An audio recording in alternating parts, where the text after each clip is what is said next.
Pause for a moment and listen to the silence around you. Not everything that is quiet is truly empty. Sometimes, silence holds secrets, ancient voices, and echoes of something that refuses to disappear.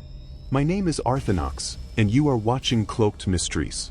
Here, every story is an invitation to cross the border between the real and the impossible, between the light we know and the darkness we choose to ignore. Prepare yourself, because from this moment on, nothing will ever be just a legend again. The Shadow Guardian. They say that in every ancient city, there exists a figure never officially recorded, yet known by every elder. They call him the Shadow Guardian, a presence that appears at silent crossroads or in alleys where the moonlight cannot reach.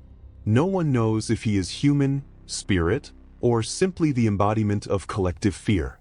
What people know is this: he watches always at a distance, but close enough for you to feel the chill crawling up your neck. Medieval travelers described him as a towering man, cloaked in black, with eyes glowing like embers in the dark.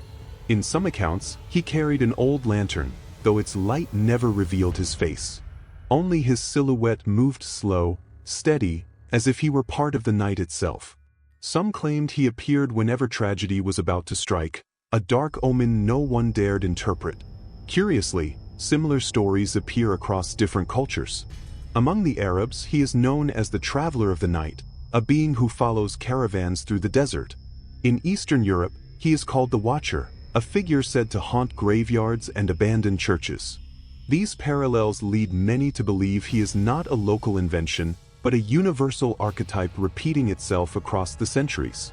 Modern psychologists interpret the Guardian as a projection of human fear.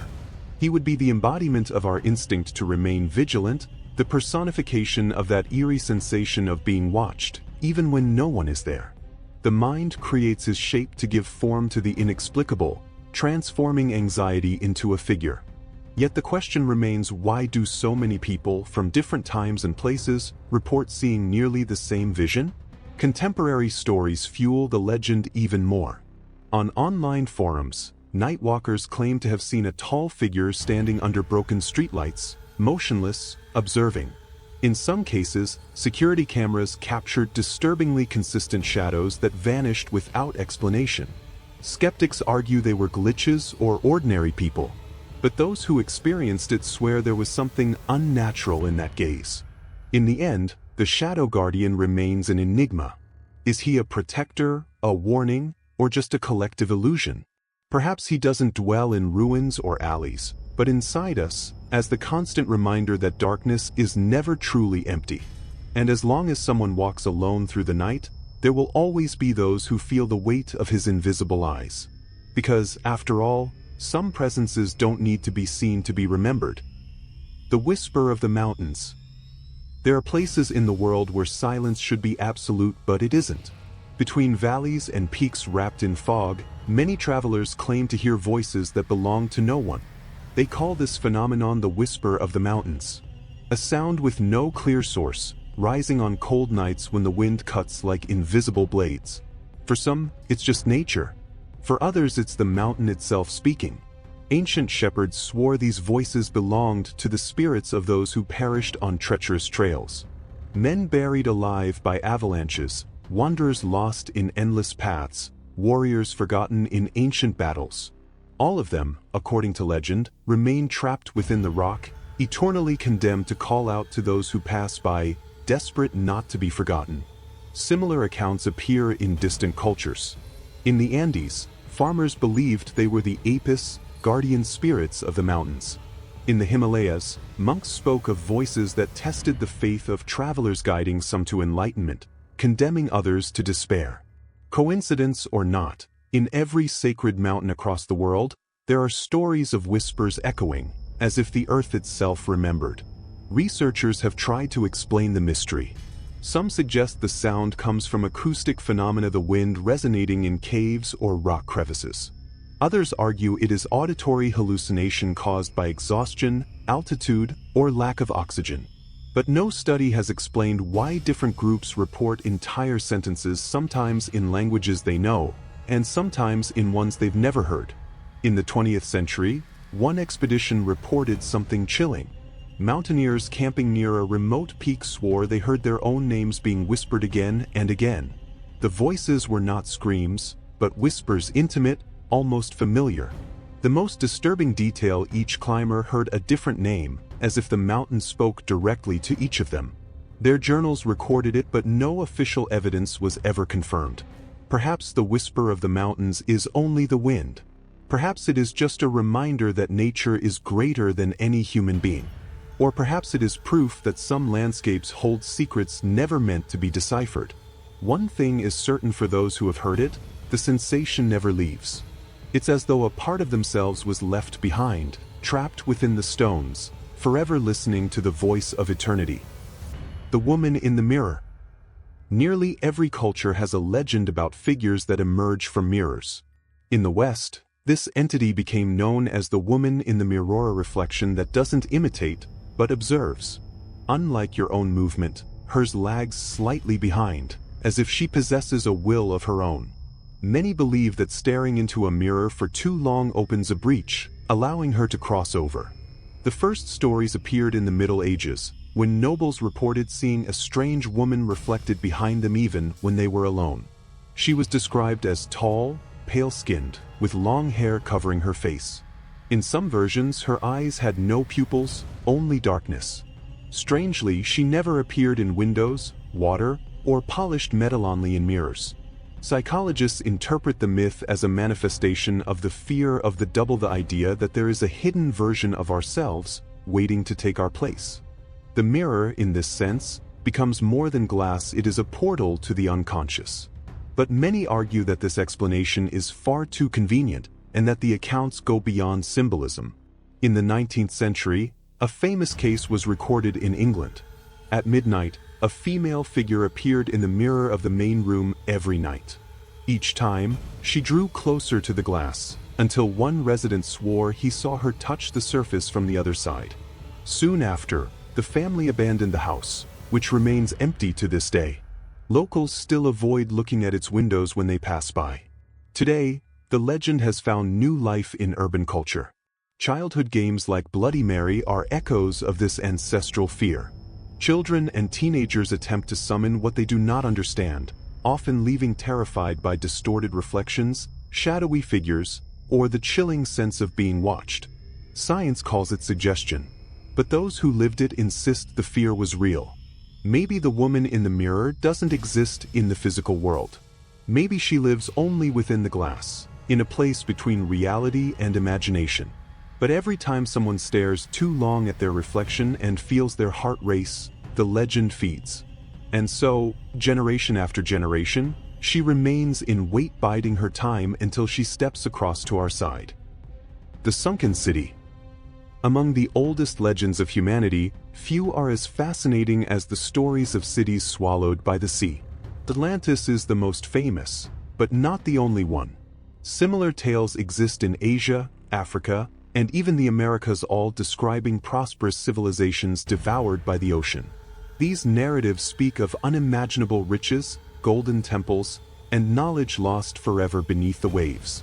According to Plato, Atlantis was not merely a city but a vast empire, advanced in technology and wisdom far beyond its time. It was destroyed by its own arrogance, punished by the gods with massive earthquakes and towering waves. Many believe this tale was just moral allegory, but others argue it was a historical record, proof of something real that humanity has deliberately forgotten. Strangely, cultures separated by oceans share nearly identical legends. The Maya spoke of cities that sank after rains of fire. Ancient Indian texts describe Dwarka, a resplendent city claimed by the sea. And in Scotland, fishermen told of villages swallowed whole by mysterious waves. Coincidence or fragments of a collective memory of forgotten catastrophes? Modern archaeology has uncovered intriguing clues. Submerged structures near Japan, known as Yanaguni, resemble temples or pyramids. In the Gulf of India, complex ruins were found buried beneath layers of sediment. While scientists debate whether these are natural formations or human-made, the impression that something monumental rests beneath the sea is undeniable. More disturbing still are the stories from divers and fishermen. Some claim to have heard church bells echoing underwater, as if invisible cathedrals still lived beneath the waves. Others describe lights shining from the depths, like windows glowing in a drowned city at night. For those who experienced it, there is no doubt the ocean hides more than we can ever imagine. Perhaps we will never know if the sunken city was real. Perhaps it is only a metaphor for human fragility against nature. Yet the idea endures, haunting generation after generation, because it carries a truth: everything we build can be destroyed in an instant. And who knows, maybe in some forgotten abyss, ruins still wait, ready to tell their silent story. The Faceless Man. Among all the figures haunting human imagination, few are as unsettling as the Faceless Man. He appears in dreams, in travelers' tales, and even in police records, always described as a silent presence, dressed in dark clothing, his face completely smooth. No eyes, no mouth, no expression at all. Just pale, featureless skin where identity should be. The earliest mentions appear in 18th century manuscripts, where peasants claimed to see a faceless figure lurking outside their homes at night. The most chilling detail repeated again and again: he didn't move like a normal man. His steps were slow, mechanical, almost puppet-like, as if invisible strings guided his body. In psychology, he has been studied as a symbol of depersonalization, the terror of losing identity in an anonymous crowd. To some specialists, the Faceless Man is the embodiment of modern anxiety. Yet what intrigues researchers is that people who never met, from different eras and places, describe almost the exact same figure in their dreams, as though humanity shares one collective nightmare. Modern cases fuel the mystery further. Drivers on lonely highways report seeing a man standing by the roadside at night. Only when they approach do they notice the horrifying detail: no face at all. In certain cities, security cameras have recorded blurred silhouettes, too distorted to be dismissed as mere glitches. Coincidence or something darker? The Faceless Man has become a recurring figure in literature, films, and even video games. Yet unlike other fictional monsters, his terror lies in simplicity. He doesn't need claws, fangs, or horns. The void where his face should be is more terrifying than any grotesque feature, because absence itself is the most disturbing form of presence. Maybe the Faceless Man is only a symbol, a creation of our fearful minds. But what if he isn't? What if something or someone really walks among us, without identity, silently watching? In the end, the true horror is not failing to recognize his face, but realizing he may already be watching ours. The Forbidden Song. Some songs soothe, others inspire, but a few were never meant to be heard. The Forbidden Song is one of those dark legends whispered through time. Tales speak of melodies capable of driving listeners to madness, obsession, or even death. Language doesn't matter. Voice doesn't matter.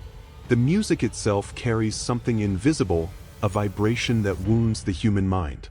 Ancient records from Greece mention secret hymns sung in forbidden rituals, chants said to overwhelm listeners with visions of fire and shadow. In feudal Japan, monks warned of songs that, when sung in certain mountains, summoned hungry spirits. And yet, despite these cultures never meeting, the myth of a cursed melody repeats again and again through history. Some scholars connect this to the myth of the sirens, creatures who lured sailors with their voices. But the Forbidden Song is not about seduction. It destroys. Its melody carries no beauty, only a relentless tone that corrodes sanity. In some versions, only those already marked by fate can hear it, as if the song is a summons that cannot be resisted. Modern cases keep the legend alive. Old recordings, passed through forgotten tapes and hidden files, are rumored to contain the cursed sound. Those who claim to have listened report splitting headaches, hallucinations, even fainting. Online forums whisper of audio clips mysteriously deleted after users suffered nightmares and panic attacks from hearing them. Science offers its theories. Certain frequencies can indeed cause discomfort, dizziness, or unease. Others argue it is simple suggestion, amplified by fear. Yet none explain why witnesses describe the same thing, that the sound feels as if it doesn't belong to this world, as though it were an echo from something that should never have been awakened. Maybe the Forbidden Song is just a metaphor for the limits of the human mind. But if history teaches us anything, it is this: some sounds were never meant to be heard. And those who insist on listening may discover that silence, sometimes, is the only protection against what hides in the invisible. The breathing forest. There are places where nature feels almost too alive, as if it possessed its own awareness. One such mystery is known as the breathing forest, described in the old accounts of travelers and hunters. They swore they could hear the ground expanding and contracting, as though the wilderness had invisible lungs. It wasn't just wind in the leaves, but a steady rhythm like that of a sleeping creature. Among Amazonian tribes, the forest was called the living mother, capable of swallowing anyone who disrespected it. In rituals, shamans warned that the earth pulsed because the spirit of the jungle was watching. Anyone who entered without permission could be lost forever, walking in circles until exhaustion.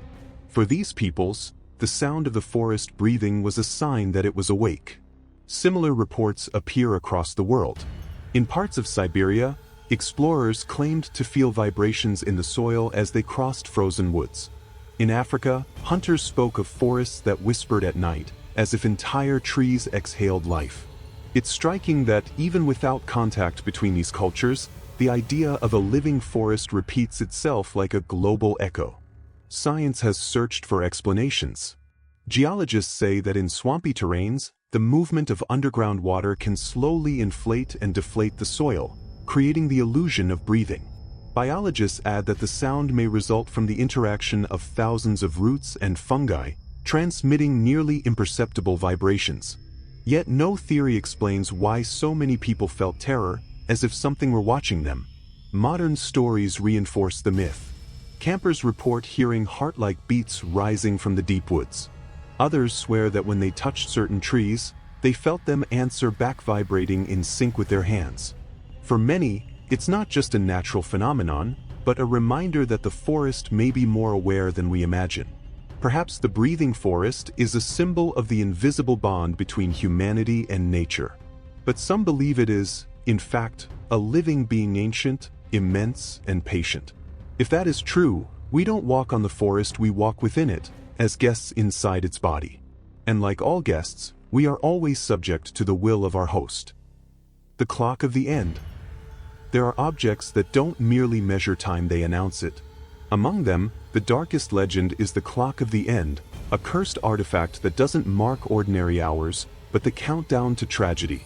Those who possess it, they say, can never ignore the hand that advances toward an inevitable fate. Whether it is running or still, it always points to the moment of ruin. The origin of this legend is lost in medieval Europe.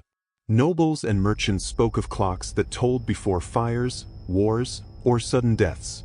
Some even believed the object was forged by fallen angels to remind humanity that time doesn't belong to us.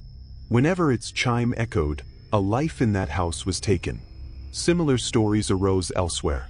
In colonial Mexico, people told of a clock that rang by itself on full moon nights, foretelling plagues and disasters. In the East, monks wrote of an artifact kept in temples that stopped completely days before devastating earthquakes. In every culture, the message was the same: the clock doesn't predict the future, it only announces an ending already written. Modern scholars link the legend to the symbolic doomsday clock created by scientists to represent global risk. But the myth goes beyond metaphor.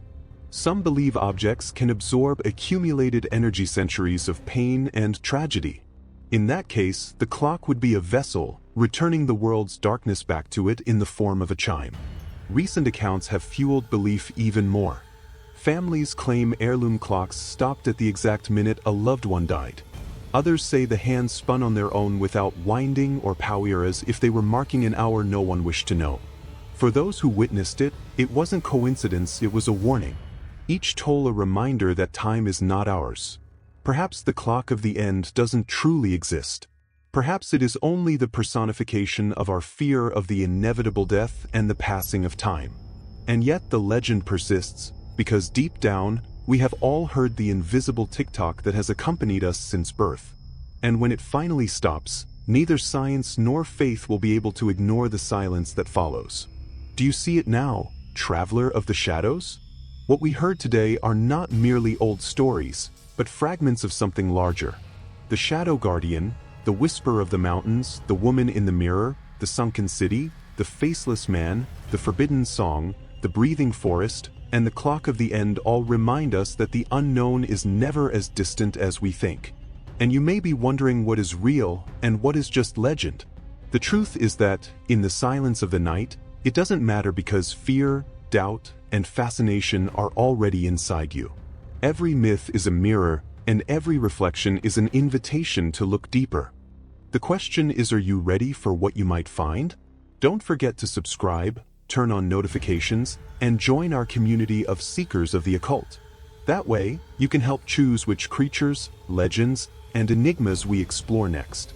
After all, this is more than a channel, it's a refuge for those who dare to see what many prefer to ignore. And remember, the darkness is always watching. Sometimes it whispers. Other times it simply waits. The next time the wind moves in the dead of night, or your reflection feels a little too strange, it might be your imagination. Or it might be the next mystery knocking at your door. Until the next episode, traveler. And be careful, the unknown never sleeps.